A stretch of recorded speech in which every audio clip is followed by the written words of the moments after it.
Hey, good afternoon, friends. This is A to the N to the G. You're listening to Your Credit Today, and I am super excited about my guest that I have on the show today.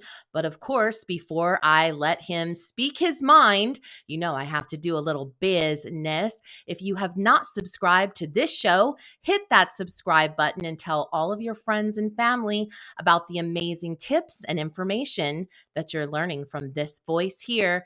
A to the N to the G. Now, like I said, I'm super excited about my guest, Jacob Hippensteel. Is that how you say your name, Jacob? Yeah, Hippensteel. Yeah, that was good. Yeah. Okay.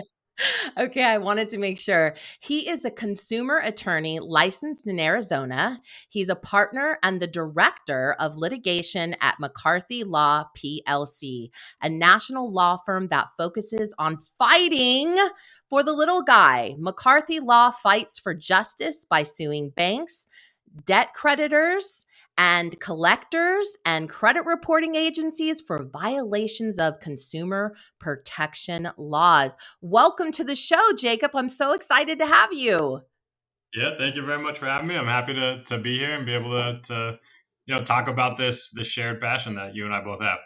Absolutely. We definitely have talked about that before, and you know how passionate I am about this stuff. So it's always wonderful to talk to someone like you, specifically because people and friends and fans out there, I've talked about this many, many times, but I had a dream once upon a time, and that was that I wanted to be an attorney. So here I am speaking to my friend who is one, and I am so, so happy to have you. Now, I have a question for you. What inspired you to take on the world of law? Like I said, I had a dream and it never came to fruition, but that's another story.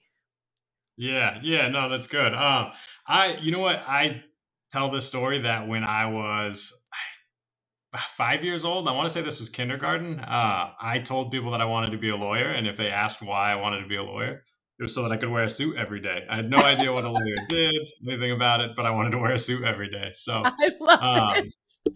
that I think that was the early inspiration there. Which and now in my job, you know, with the exception of having to be in court, I rarely wear a suit, but that's fine. 5 year old me was still happy with it. So, I love uh, that. I love that. It's funny because I used to have these dreams that I know this is TMI, friends, but I'm just saying it anyways. I used to have a dream that me and my husband would be up late nights on our computers and talking about our cases that we would have. And, life took another journey for me. But you know what, Jacob, I feel like every single day that I get to be an attorney, even though I'm not one, because I fight for people just like you and I talked about. I fight for the justice of the system and what's going on. And so I'm so excited to have you on this show for that reason alone, because this is what you do. So tell me a little bit about you and what you do and, just everything about your practice. yeah, yeah. So I I'm a consumer attorney. I mean, everything we do, I said in the kind of the intro bio there, or I guess you said in the intro bio there, we fight for the little guy. I mean, it's part of our. You might be able to see it behind me. It's part of our logo. We put it everywhere. Because what we do is we try to stand between consumers, just everyday people, and these multi-billion-dollar companies who are doing everything they can to um, charge too much interest, make money off of consumers, be incredibly unfair in their contracts and their agreements with consumers. And then the thing that we focus on primarily is credit reports. And these companies do everything they can to well, what seems like to hold folks back, to keep people from getting errors removed from their credit report or improving themselves by improving their credit health. And so we really look to do everything we can to fight on behalf of consumers to right some of the wrongs that are in this financial industry. Now, as we know, this industry that we're talking about, when we really, really think about it, it's not really that old. When we think about the inception of TRW, now you're way too young. Okay, you're just a young buck. But I remember back in the day when people used to say, "Oh, my TRW looks like XYZ," and then there was this European company that came and bought them out, Experian, And it's just so interesting to me, the communication in which happens from a creditor to the credit reporting agencies. Now, I could be wrong, okay? But I believe that the credit reporting agencies, more than anything, receive and retain data and information that they receive from their client, who is the creditor. Now, would you say that 9 times out of 10, the reason why information is incorrect on a credit report is because of the furnisher, the person who actually sends the information to the agencies? Or have you seen it been on both sides? I do think there are issues on both sides. I think you're right that in a lot of the more common credit errors that we see, the issue is almost always tracked back to the furnisher not doing something they were supposed to, which doesn't necessarily mean the credit reporting agency didn't do anything wrong. I mean, one of the things that we find in a lot of these situations where a client has a pretty cut and dried error, something that, let's say it's identity theft and it's just not their account, but it's reporting on their credit report. They'll send in police reports and ID theft affidavits and all these different documents to establish that, look, this account is not mine. And we've seen it time and time again where everybody dropped the ball, where the furnisher will investigate this and will drag on the investigation for months and months and months and then come back and say, well, you know what, we did verify that it was yours. How they could have verified that it was, the clients, who knows, because That's they're not looking at insane. documents. Yeah, Right. that's insane. I have a situation that is happening like that right now for one of our clients where it's actually going on 13 months. Now, the situation with this particular client, it happened to be where it came out in the wash that it was someone that was working for them. So they knew so much information that that's why there was such a web of information for the creditor to go through. But nonetheless, the bottom line is that the client is not the one that signed for the application, spent the money, and so on and so forth.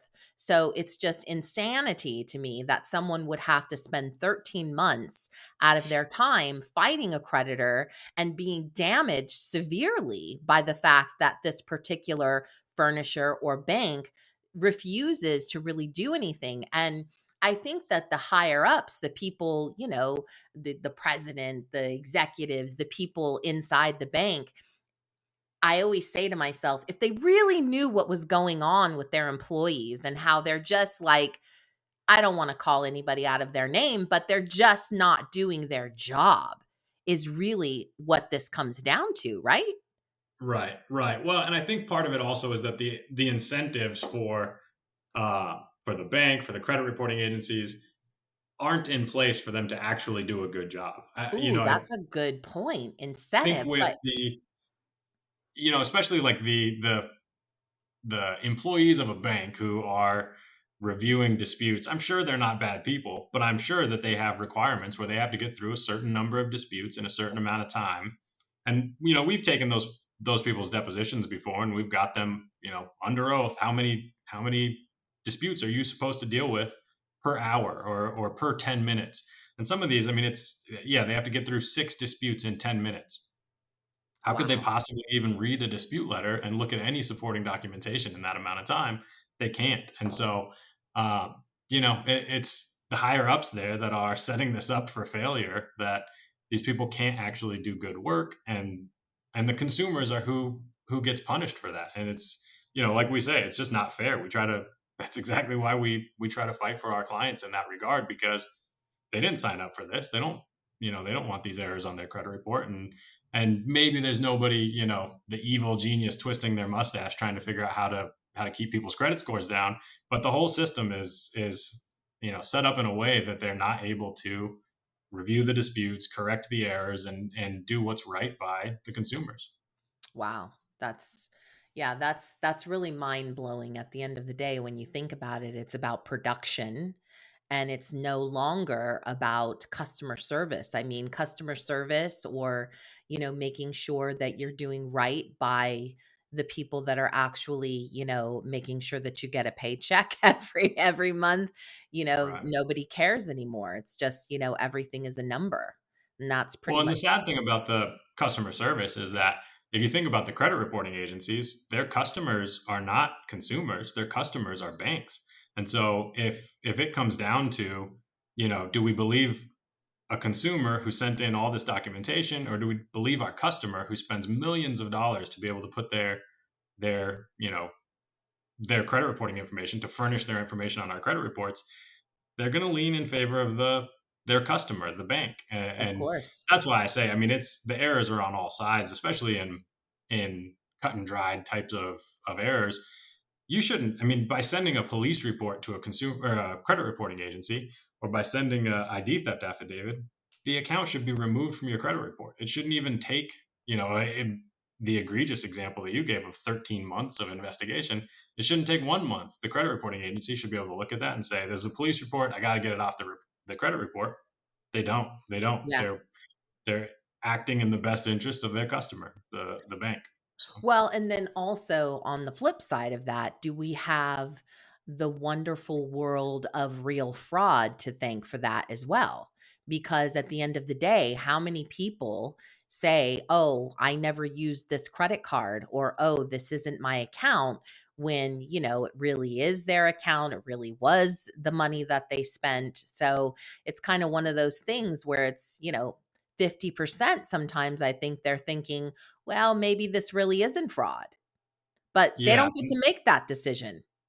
it's true though that is. I mean, even for myself and for the attorneys that work for me, when we bring cases claiming identity theft, I mean, we do a lot to talk to the clients about what's going on here and what's actually taken place. And what does the last 12 months look like? What's the last 2 years look like for your finances? And try and get a picture of all that, because I mean, we've had cases that we've 6 months into litigation in federal court, a client comes to us and says, I gotta tell you that actually is my account. And where are we? We just have to dismiss the case and walk You're away. just like, "Geez, you coulda told me this in the beginning." Oh my Exactly, god. exactly. Well, and you know what? And we're so committed to helping anybody that needs help that, like, I think for some people that would make them gun shy of bringing those types of cases. But we're on to the next one. There's plenty of people that need our help, and we're just on to the next one, and finding the next person that we can help. So Yeah, and now that brings me to another type of fraud or identity theft to a certain degree. So, as you know, I've been doing this 33 years, so I have heard stories that would make your skin crawl. And some of the stories that I hear are from employers that have had someone that works for them that has stolen their identity. And unfortunately, in this particular situation, they have given the authority to this individual to make payments, to use the credit card once in a while. And then the credit card companies come back and say, hey, you know what? Not our problem. You're the one that gave them the authority to use this account. And of course, this one client that I'm thinking of to the tune of $147,000. Well, of wow. course, he didn't give her the authority to use $147,000. But I also say on the flip side of that is, yo, bro, are you looking at your statements or what? you know? But, the thing is that, what can you do in that type of scenario or situation? Does that now become more of a civil case than it does? Yeah, though, I mean, those get so complicated because, yeah, you're exactly right. I mean, everybody holds some of the blame there, and it's tough because, like, clearly the business owner in that situation is a victim of fraud. But who's responsible for that is always going to be the question. And the bank, I mean, here's the thing: the person who can bear the loss of that is the bank. The bank is the multi-billion-dollar company who could afford to take that hit. Uh, but at the end of the day, there's all these other issues that come in related to agency, and was that person acting as an agent at the time they did this, and could it be clear to the bank that they weren't acting as an agent in that capacity? I think you're right though. I mean, when it becomes like a huge $140,000 that's outside of the norm of what that person was doing. Well, okay, the bank has to have some responsibility there of flagging that as a potentially unauthorized transaction. I mean, if I can't go one state over and get gas with my credit card without them turning it off, I don't understand how things like that they can, Exactly. they can flag Yeah, it, and they have the ability. It's, again, it comes back to that kind of, if they wanted to do it right by the consumers, they have the ability to do it. It's just they decide not to because they can pinch pennies by not having somebody that's actually looking at these transactions and making sure that things have been done. We yeah, have helped consumers business owners in that situation before, and it is messy. It becomes, okay, we're suing the person who defrauded you, we're suing the bank, we're suing just everybody trying to get it sorted out. So yeah, it's I've never had one of those be an easy case. Those are always things that, of couple of course. years to get that unwound. But Yeah. again, though, that's why we like doing what we do, is because I think a lot of people will try, you know, consumers, small business owners, they'll try to do the right thing, try to go through the bank, try to get things fixed, and they find that they just can't. And as unfortunate as it is, I think everybody understands that we live in a pretty litigious society. I mean, everybody's going to sue everybody for anything all the time. And, we definitely don't want to add to that. But at the same time, there's not a lot that gets a big bank's attention outside of a lawsuit sometimes. And so, we try not to, when you're a hammer, everything looks like a nail. We try not to have that be our model to get things fixed. But we get results with lawsuits a lot. And so, I don't know. I mean, that's one thing that if you go through all the right steps, a lot of times you can get things corrected on your credit report or get errors removed and things like that. But sometimes you just can't. And Mhm. in that situation, that's kind of what we live for. That's what we like to see. Well, Yeah. not like to see, but that's what we like. I That's get where what we you're saying. Yeah, provide I the get most help. what you're saying. Now, okay, so now let's back up to another question. You became a lawyer or you went to law school. There's so many you know, different ways to do law. And what made you choose this? Yeah, that's good. Uh, and all through, so I come from just like a family of entrepreneurs. Everybody in my family's, a small business owner, and all through law school, my focus was business. I was going to be, I think I probably do still have the business plan I wrote up prior to law school of, being outside general counsel for a bunch of small businesses. And then one of the internships I got during law school was working for the Small Business Administration, which I thought was going to be, helping people find funding and helping out small business owners. That's not what happened. I got stuck in the collection department collecting on defaulted small business loans. Oh Uh, god.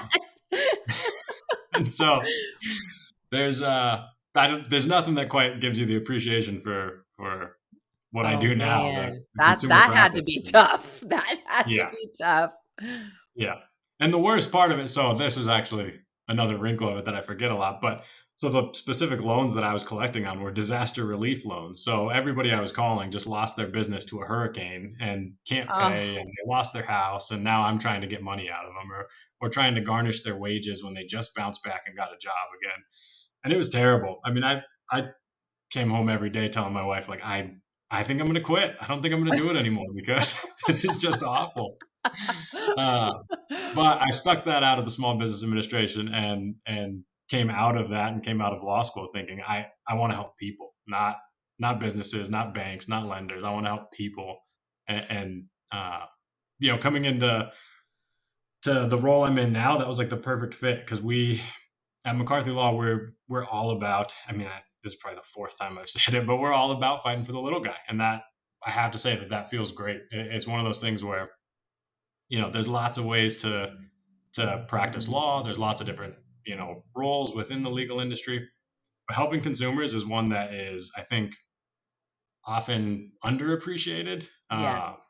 But it's by far the most satisfying thing I've seen. I mean, I have a lot of friends that are lawyers in different practice areas, and I don't know that any of them have the same job satisfaction as what I do, what the other partners here, what the other attorneys that work for us do. It's all about helping people. So. Yeah, that's beautiful. I love that. Now, when you were growing up, what kind of financial advice did you receive or maybe wish you would have received? Yeah, you know what? My parents did this with me, my siblings, with a bunch of my cousins. We all this might have come from some other financial guru, but I've just always thought of it as being like my parents' advice. But we all got put on like an envelope system. So you'd get your allowance, or when you got your first job, you got your paycheck, and you'd cash your paycheck and you'd split it out into the envelopes for, this is for savings and this is for, yeah, whatever, your fun envelope. Here's your clothes envelope, and a very strict budget, because when the envelope was empty, there was no more money. And so Right. I think, from a very early age, not ever seeing credit as an option for anything, and just doing, the envelope strategy.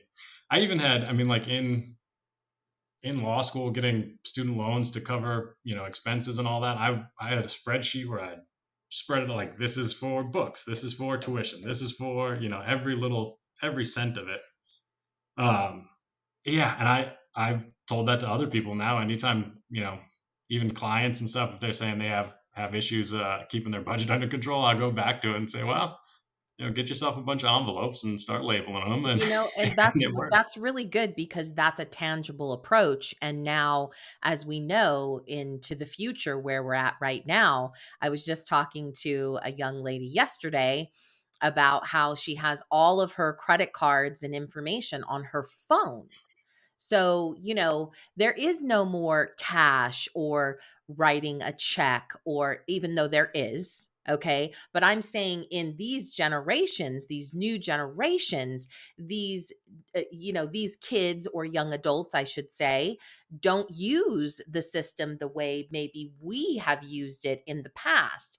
And I can only see that in the future, in the very near future, maybe, 3 to 5 years, that's going to be most of us. I don't ever carry cash personally. I mean, I'll use my debit card or whatever the case may be.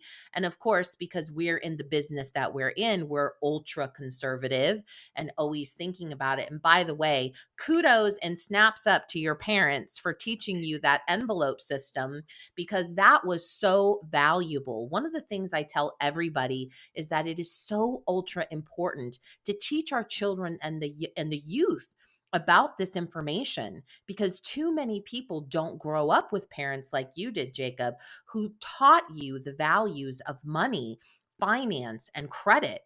And, of course, where I come from, I believe that the credit system is really the American dream. At the end of the day, credit was used as a tool, and a lot of very wealthy people have used credit just like that as an investment tool to build wealth.